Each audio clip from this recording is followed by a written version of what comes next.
కాబట్టి ఈరోజు నేను మొట్టమొదటిసారిగా సచివాలయం కూడా జరిగింది.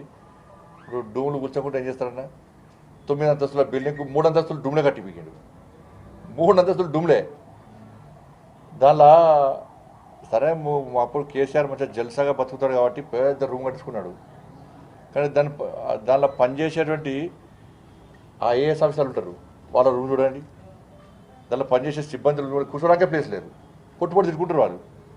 పొద్దున్న లేచి ఆ తమ్మిట్లో పెట్టిన వెంటనే కేసీఆర్ గారిని తిట్టుకునే పోతారు, లేవు లోపడుకోరు. వాళ్ళకి ఆ ప్లేస్ లేదు. దానిలో 9 అంతస్తులకు 3 అంతస్తులు డూమ్లు ఎవడన్నా మెడకాయ మీద తలకి ఆయన భాషలనే మెడకాయ మీద తలకాయ ఉన్న వాళ్ళు 3 డూమ్ల కోసం 3 ఫ్లోర్లు కడతారు. 3 ఫ్లోర్లు వాడుకుంటారా?